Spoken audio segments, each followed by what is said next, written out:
అందరికీ నమస్కారం. నేను మన్నెల కిషోర్, టెక్కల మండల వైస్ ఎంపీపీని.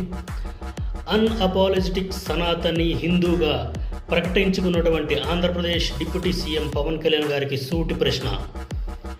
కలియుగ ప్రత్యక్ష దైవం వెంకటేశ్వర స్వామి వెలసిన తిరుపతిలో డిప్యూటీ మేయర్ పదవి దక్కించుకోవడానికి ప్రజల చేత ఎన్నుకోబడినటువంటి కార్పొరేటర్లని భయపెడుతూ ప్రజాస్వామ్యానికి విరుద్ధంగా, ధర్మానికి విరుద్ధంగా ఆ పదవి దక్కించుకోవడానికి ప్రయత్నం చేస్తున్నటువంటి చంద్రబాబు నాయుడు గారికి, లోకేష్ గారికి మీరు చేస్తున్నది తప్పు, ధర్మానికి విరుద్ధం అని అడిగే దమ్ము మీకుందా? అలాగే మీరు చదివిన 2 లక్షల పుస్తకాలలో ప్రజాస్వామ్యానికి సంబంధించినటువంటివి, అలాగే ధర్మానికి సంబంధించినటువంటి పుస్తకాలు నిజంగా ఉంటే వాళ్ళు చేస్తున్నటువంటి అప్రజాస్వామికమైనటువంటి చర్య, ధర్మానికి విరుద్ధమైనటువంటి చర్యకి తప్పు అని నిలదీసి ప్రజాస్వామ్యాన్ని కాపాడగలే సత్తా మీకుందా అని సూటిగా ప్రశ్నిస్తున్నాం. అందరికీ నమస్కారం.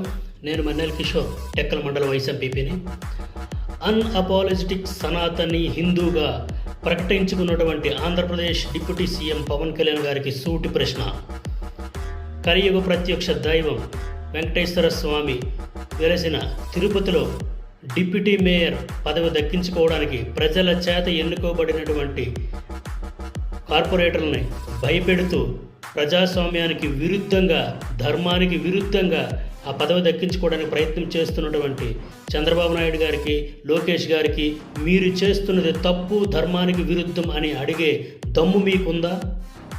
అలాగే మీరు చదివిన 2 లక్షల పుస్తకాలలో ప్రజాస్వామ్యానికి సంబంధించినటువంటివి, అలాగే ధర్మానికి సంబంధించినటువంటి పుస్తకాలు నిజంగా ఉంటే వాళ్ళు చేస్తున్నటువంటి అప్రజాస్వామికమైనటువంటి చర్య, ధర్మానికి విరుద్ధమైనటువంటి చర్యకి తప్పు అని నిలదీసి ప్రజాస్వామ్యాన్ని కాపాడగలే సత్తా మీకుందా అని సూటిగా ప్రశ్నిస్తున్నాం.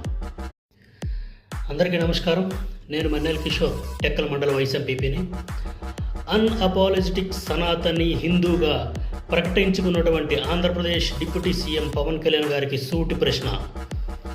కలియుగ ప్రత్యక్ష దైవం వెంకటేశ్వర స్వామి వెలసిన తిరుపతిలో డిప్యూటీ మేయర్ పదవి దక్కించుకోవడానికి ప్రజల చేత ఎన్నుకోబడినటువంటి కార్పొరేటర్లని భయపెడుతూ ప్రజాస్వామ్యానికి విరుద్ధంగా, ధర్మానికి విరుద్ధంగా ఆ పదవి దక్కించుకోవడానికి ప్రయత్నం చేస్తున్నటువంటి చంద్రబాబు నాయుడు గారికి, లోకేష్ గారికి మీరు చేస్తున్నది తప్పు, ధర్మానికి విరుద్ధం అని అడిగే దమ్ము మీకుందా?